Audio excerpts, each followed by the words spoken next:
Power building. I see this as a topic of interest at the moment all over YouTube. A lot of people posting all kind of videos. I saw Steve Shaw's video, right? I like Steve. I think Steve is a real guy, a real man, down to earth. I like him. I think he's legit, regular guy, man. Nothing really put on, nothing fake. Strong dude, worker, hard worker. So I saw his video, and that is what inspired me to go look at, to just search and see what other people were saying about it. And some of it I can't sit through at all because some of it is guys like, here's the deal. And this does not apply by any means to everybody I saw. I saw guys that were natural. I saw guys that were not natural, chiming in on the topic. And it doesn't matter if you're natural or you're not natural. I'll tell you what, as a natural, I lifted naturally, as you should well know by now if you watch my videos. Lifted naturally for, God, I don't even know how many years. I don't even know how many years, you know? Oh, Lord. So, the point is, you could be either or, and you could still have firsthand experience and knowledge. And I may have agreed with pretty much what you had to say. Where it made sense to me. I don't have to agree. We all don't have to agree. It's subjective endeavor. It's not a team sport. So, but understand and dig and respect. But there are some guys that, and I got to say, none of them were natural. There's some guys that make videos on the topic, but they don't have any standing. They lack standing. They don't have any appreciable amount of mass or strength. And so for you to go and click on their frickin' video makes no sense to me, and watch it and believe that you're gaining knowledge is some kind of authority on the topic. Come on, man. Also, what you might know, if you're somebody who frequently watches my videos, you know that how I train. I've always done the big three movements, squat, dead, bench. I've always done the big three, and I typically will open up with one of those three, right, relative to what body part I'm hoping to train that day or trying to target. And that'll be my opener exercise. And I will spend a great deal of time. The majority of the workout will be that first initial exercise. That will be my primary, fundamental mass and strength builder. So I never called it power building. I was aware that some people might have used the term, but I agree with Steve Shaw. I agree with everything Steve said, 100%. Steve's been around a little while. I'm older than Steve, but he's no kid, you know what I mean? So he has a lot of years of experience, and I also need to say that, my opinion, guys on the East Coast, back in the day, this is how we trained. This is how we train. Now they want to give it a name or calling it this. I know they've been doing it for a long time. Some people have. But, this is how we've trained. We all deadlifted. We all squatted. We all benched. Because back in the day, the belief was that you really had to lift heavy weight to build real muscle. If you were trying, if you were trying to get huge, you lifted heavy weight. That's what we believed. That's what we thought. But to be quite honest, back in the day, at least where I came from, and I come out of several of the same gyms in the same circles with the same group of people as Kevin Levrone, for instance, because that was around the same time span, And on the East Coast, it was commonplace to see people that considered themselves, or that you might consider bodybuilders, doing the powerlifting movements, the power lifts. We did them. It was important to be strong because we really believed that to build any density, and I still believe that to a large degree, that to build any real density or your max density, thickness, so when you turn sideways, you don't vanish. The only way to get there is heavy, heavy weight. That's what we thought. That's what we thought. You know, so, and you have fast and slow twitch muscle fibers. So it just always made sense. It always just made sense, you know. You go like a son of a bitch on that initial opening exercise, which is going to be one of the powerlifting movements, one of the 3 big lifts. If it's a leg day or if it's a back day or if it's a, you know, chest day. And once you've given that hell, like you're not saving anything in reserve, you know, in anticipation that there's other shit that you have to do. You're there to do that primarily. That's the staple. That's the meat and the potatoes. The foo-foo pumping and pushing blood, flushing the muscle, you know, decreasing your rest time, the more volumized type of faster paced, you know, stuff with the machines and the cables and all that. That was more like the icing or the cake on the cake, or that was the dessert kind of sort of just indulging that pump, you know, just trying to split that skin with such a drastic engorged pump, you know. But that first opening exercise was that was where all the masculinity resided. That's where the exaggerated, you know, manliness came from. The size, the strength, the power. That's where that was. And it was a little bit competitive, you know. I had many really, really awesome training partners, and we would coax each other into a little more, a little more, a little more.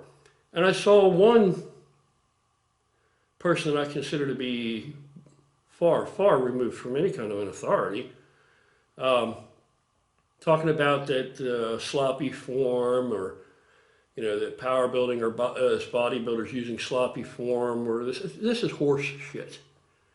You only have 2 separate divisions.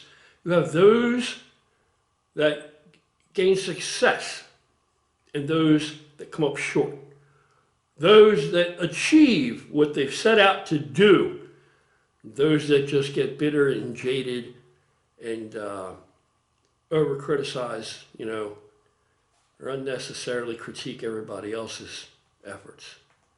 Those are the 2. There's no gray area.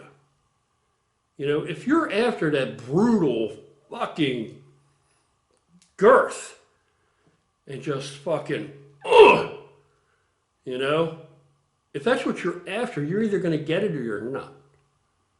You know, so it made sense to us we thought that heavy iron is what's going to do it. That heavy ass iron. And that was, like I said, that, you know, it wasn't that unusual for me to spend really damn near a full hour just squatting, or a full hour just benching, or a full hour just deadlifting. I mean, I can remember just brutal fucking heavy, you know, work.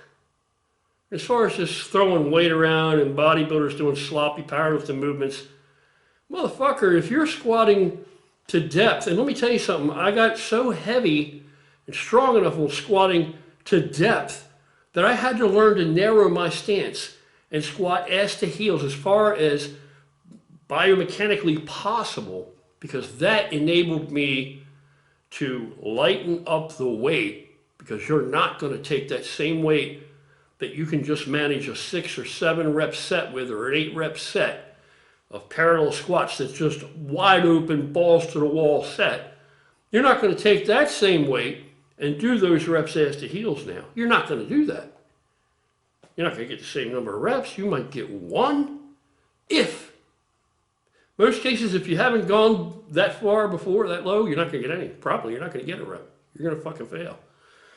But the thing was, a lot of times I didn't have I trained alone a lot. So if I'm training alone, if they have a monolift, I'm by myself. I can't use the monolift alone. Okay, which is the ideal if I'm using a monolift for that heavy kind of work. I train with a lot of powerlifters. I train with fucking world-renowned fucking powerlifters, right? Jeff McVicker, Brian Weston, Bobby Fields, Gene Richlack. I trained with guys that moved fucking weight. Mike Miller, all badass, strong legends of the East Coast. And if I trained alone, it became more hazardous to pick that weight up out of a squat rack and walk it out. Became more hazardous to do that than it would be just to lighten up a little bit and go ass to heels, because it forced me to lighten up. Later, even later than that, Brian Stoltz actually turned me on to this approach. We started moving squats to the last exercise and didn't save like we knew they were coming. So we did all our foo-foo fucking bodybuilding shit first, our isolation shit, curls and leg curls and fucking of every persuasion and iteration, and leg extensions, working your quads, and even hack squats, heavy hack squats, full range of motion, 315, 15 rep sets, and be fucking done, and then stagger over to the squat rack.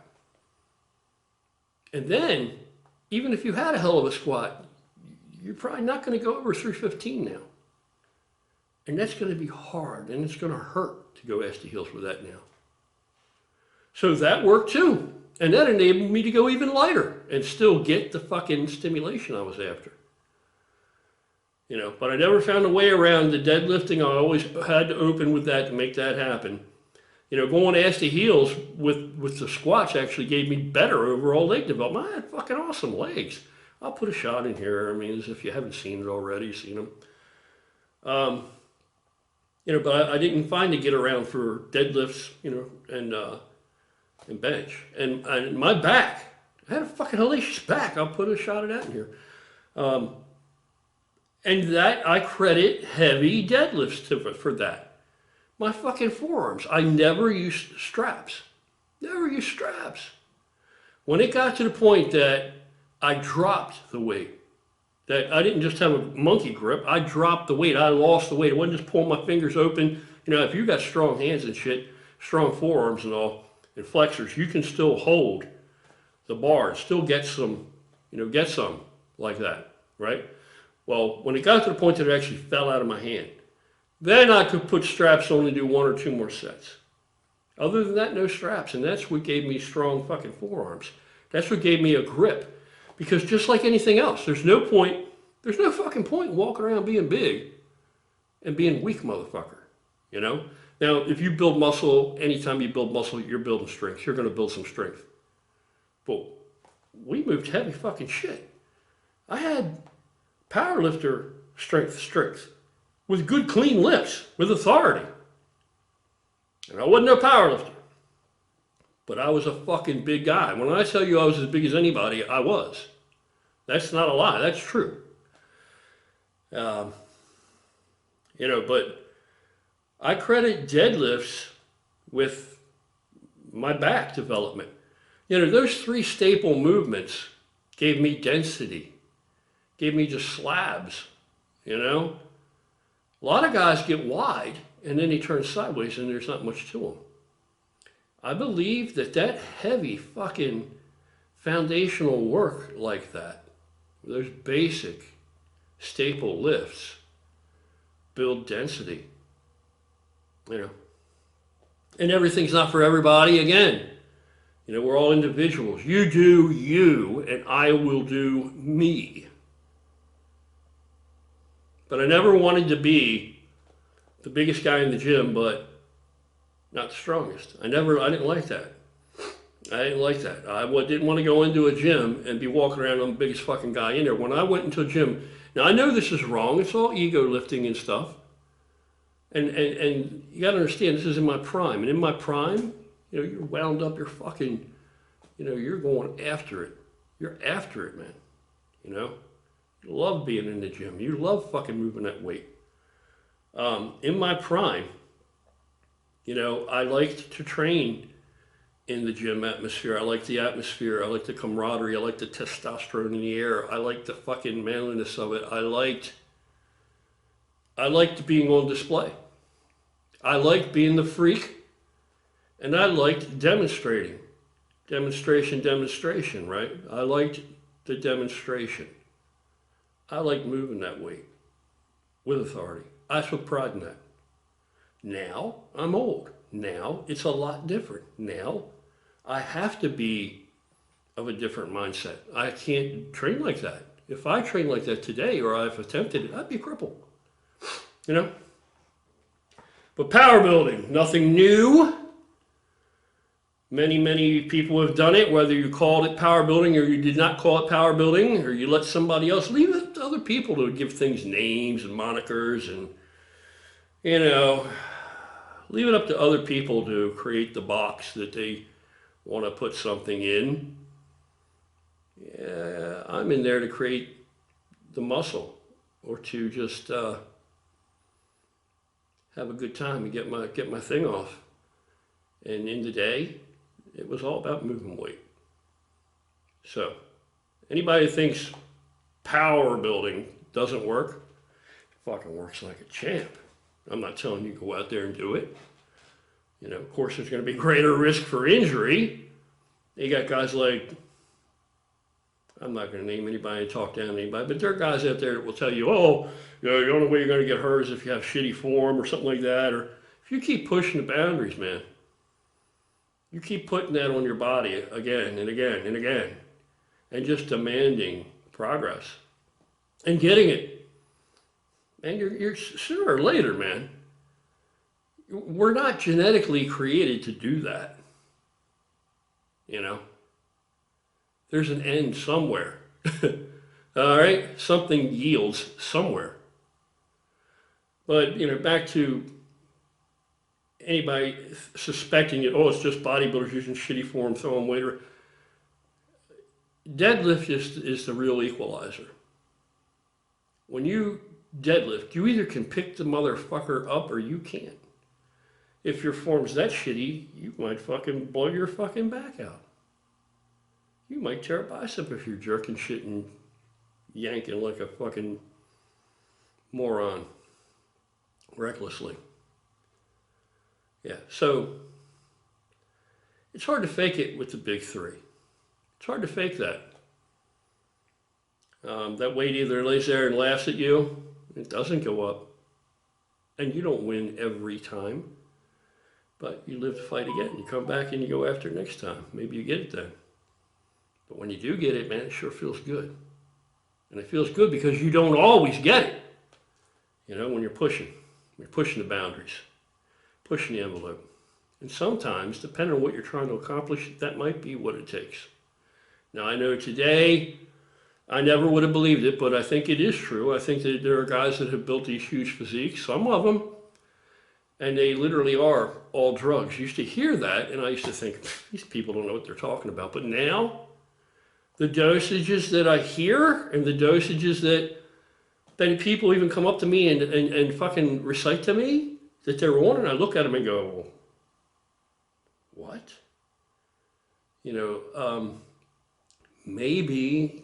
Maybe some people can build a physique with just drugs.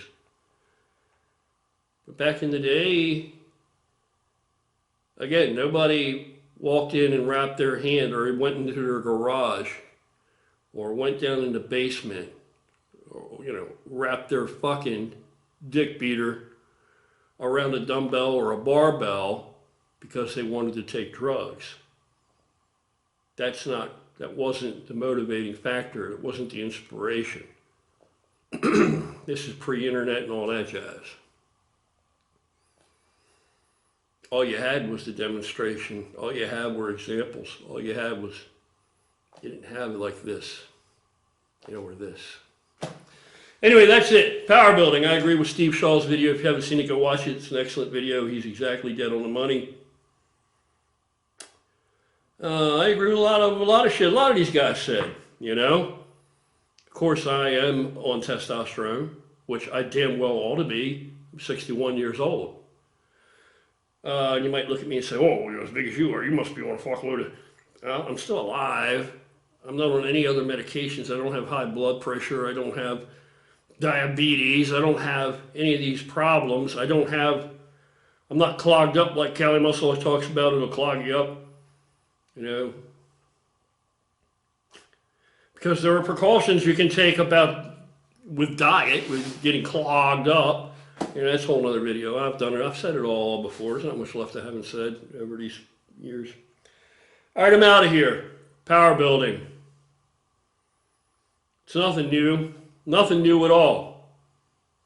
The names have changed, but the rest is just the same. Same as it ever was. Good night. God bless. Keep fucking lifting. Fuck the haters. Eat it up as fuel. Do you. Whatever that encompasses. Be you. Find your happiness. Pursue your happiness.